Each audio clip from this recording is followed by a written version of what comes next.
Terimalah Roh Kudus. Saudara-saudariku di mana saja Anda berada. 50 hari setelah kebangkitan Tuhan, gereja merayakan pesta Pentakosta. Roh Kudus turun atas para rasul. Roh Kudus adalah roh yang menguatkan, mempersatukan, meneguhkan, dan memberanikan serta mendewasakan seseorang untuk menjadi saksi Kristus dalam kehidupan setiap hari. Dalam kitab suci, Roh Kudus juga disebut sebagai roh penolong, roh penghibur, roh kebenaran. Roh Kuduslah yang menuntun orang supaya dipenuhi dengan kebijaksanaan, supaya orang dipenuhi dengan sukacita. Roh Kudus dianugerahkan secara cuma-cuma kepada orang yang terbuka hatinya dan percaya. Karena itu setiap kita yang dibaptis, kita dianugerahkan Roh Kudus secara cuma-cuma melalui pembaptisan yang kita terima. Karena kita dibaptis dalam Roh Kudus dan dengan air. Saudara-saudariku, sesudah orang dibaptis secara baik, kemudian di saat dia berusia 12 tahun ke atas, dia dipersiapkan untuk menerima sakramen Krisma, sakramen penguatan, agar imannya semakin dewasa dan semakin diberanikan untuk menjadi saksi Kristus dalam keseharian. Sedangkan orang yang baptis dewasa, katekumen dewasa, mereka menerimakan sekalian sakramen inisiasi di saat mereka baptis. Saudara-saudariku, Roh Kudus senantiasa menemani dan menguatkan kita kapan dan di mana saja kita berada. Roh Kudus menjadi tema penting yang disampaikan Yesus sesudah ia bangkit dari alam maut. Dan itu banyak kita temukan dalam kitab suci Perjanjian Baru, baik dalam keempat Injil, dalam kisah para rasul, dan juga dalam surat-surat para rasul. Saudara-saudariku, Roh Kudus memampukan setiap orang untuk senantiasa pikiran dan hatinya dipenuhi dengan kasih Allah. Dan dengan itu ia akan senantiasa memperoleh kekuatan untuk melihat hal-hal positif dalam kehidupannya setiap hari. Melihat hal-hal positif dari sisi pengalaman yang ia jumpai setiap hari. Roh Kudus memampukan orang untuk membedakan yang benar dari yang salah, dan juga yang baik dari yang buruk. Dan Roh Kuduslah yang menuntun orang dalam kehidupan setiap hari. Roh Kudus itu nyata dan senantiasa hadir dalam kehidupan kita setiap hari.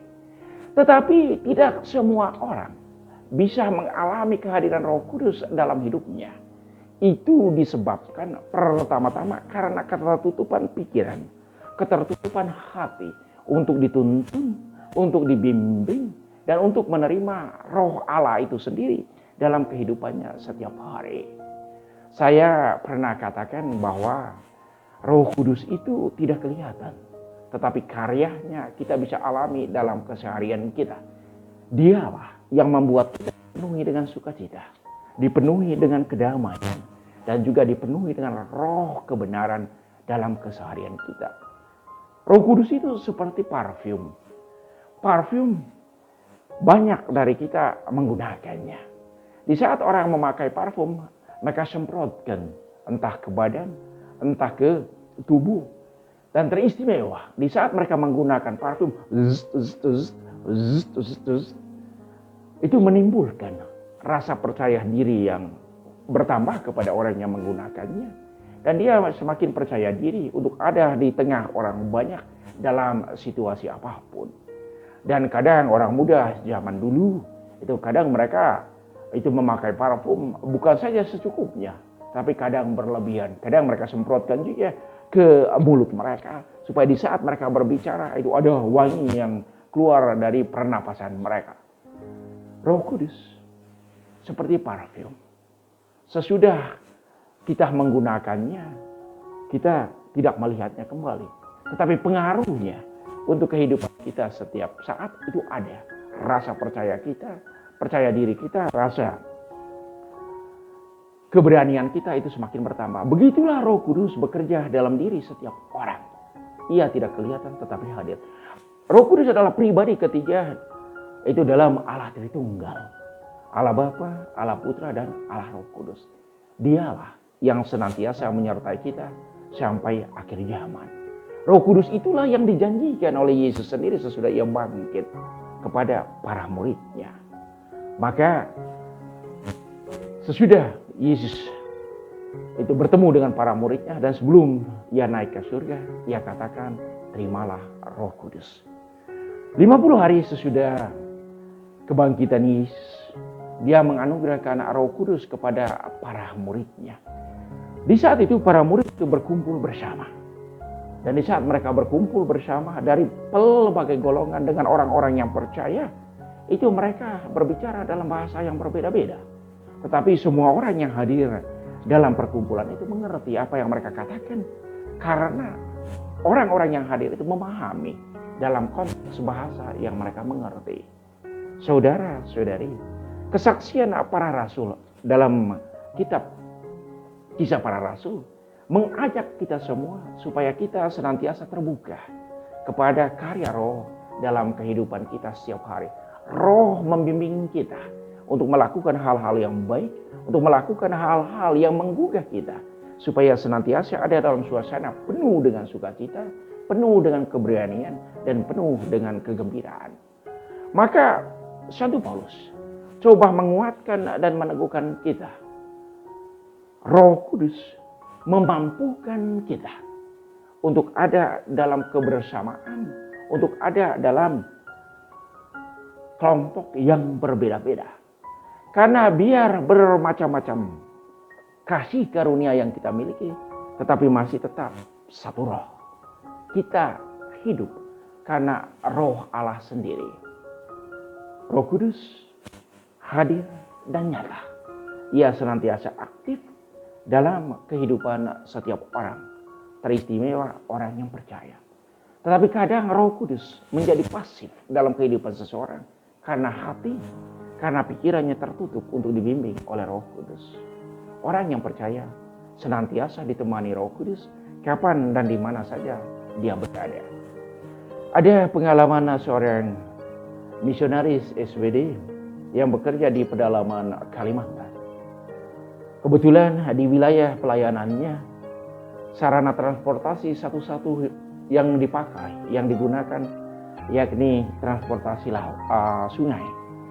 Dan mereka menggunakan itu semacam motor kecil untuk menyeberangi sungai, untuk mengunjungi stasi-stasi yang mereka punya. Misionaris ini dia tidak tahu berenang, tetapi dia percaya Tuhan senantiasa menuntun, Tuhan senantiasa menolong dia. Doanya setiap kali ia pergi patroli mengunjungi stasi-stasi melalui perjalanan sungai, Tuhan, saya hanya melakukan misi-Mu. Karena itu tolonglah supaya pelayanan misi saya berjalan bukan karena kehendak-Ku, tetapi sesuai dengan kehendak-Mu. Dia sungguh percaya dengan kehadiran Tuhan. Suatu ketika dalam perjalanan mereka menuju stasi, motor tumpangan mereka itu dihanyutkan oleh badai yang begitu kencang. Arus sungai begitu kencang, sehingga motor mereka terbalik. Semua penumpang yang ada di dalamnya meninggal, kecuali sang misionaris tadi. Dan semua orang tahu bahwa misionaris itu tidak tahu berenang, dan pasti meninggal juga seperti penumpang yang lain. Tetapi mereka coba untuk mencari. Dan regu penolong itu pergi mencari. Dan jauh dari tempat kejadian itu mereka menemukan sang pastor tadi dalam suasana hidup. Dan di saat mereka selesai menolong pastor itu, mereka bertanya, Pastor, kira-kira apa rahasianya sehingga pastor bisa selamat dari malapetaka ini? Dia katakan, saya tidak bisa menjawabnya. Itu hanya pertama-tama karena keajaiban dan kemurahan Tuhan untuk hidupku. Saudara-saudari, pastor itu selamat. Tidak ada cedera yang dia alami.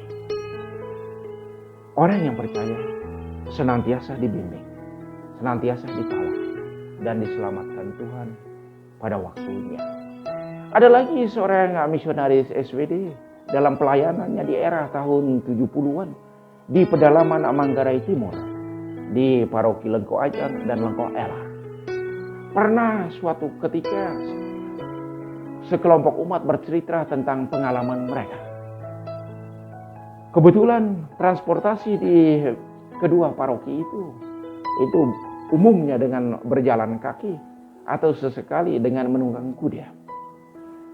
Sang misionaris itu pergi mengunjungi stasi yang jauh dari pusat parokinya. Dan dalam perjalanan pulang, turunlah hujan yang begitu deras dan sangat lama. Dan dikala dia sampai di pinggiran sungai yang begitu besar, yang arusnya begitu kuat, itu mereka dihadang oleh banjir yang hebat itu. Dan ada banyak orang juga yang terjebak karena banjir itu. Kemudian pastor itu berpikir kalau tinggal tetap menunggu sampai banjir itu surut, pasti lama sekali. Dan mereka tidak punya cukup bekal untuk bisa bertahan di situ, dan suasananya, suhunya sangat dingin. Kemudian pastor itu mengajak orang-orang yang ada di situ untuk sama-sama dengan dia menyeberang untuk melanjutkan perjalanan mereka. Pikir teman-teman umat yang ada bersama dia di situ, kalau kami nyebrang, itu artinya sama dengan melamar untuk mati dan kemudian binasa. Mereka tidak mau mengikuti ajakan pastor tadi. Kemudian pastor itu hening sejenak. Dia berdoa, kemudian ia menyeberang. Dan pastor itu menyeberang sampai ke sebelah dengan selamat. Ia meneruskan perjalanannya sampai ke pastoran. Dan ia tidak pernah menceritakan pengalamannya itu. Kemudian orang tahu setelah orang-orang yang bersama-sama dengan dia ada di sungai itu menceritakan pengalamannya. Mereka melihat pastor itu menyeberang sungai yang lagi banjir itu seperti peristiwa Yesus berjalan di atas sungai yang lagi bergelora, yang lagi itu arusnya keras. Saudara-saudari, orang yang percaya, orang yang takut akan Allah senantiasa dibantu Tuhan pada waktunya. Semoga di pesta Hari Raya Pentakosta ini kita semua dikuatkan, kita semua dipenuhi dengan Roh Kudus untuk menjadi saksi Kristus dalam kehidupan kita setiap hari melalui cara hidup kita yang konkret. Roh Kudus memberanikan, menguatkan dan meneguhkan kita. Ia membaharui muka bumi, ia membaharui seluruh ciptaan, juga membaharui pikiran dan cara pandang kita untuk menghadapi situasi kita setiap saat. Semoga Tuhan memberkati kita semua. Amin.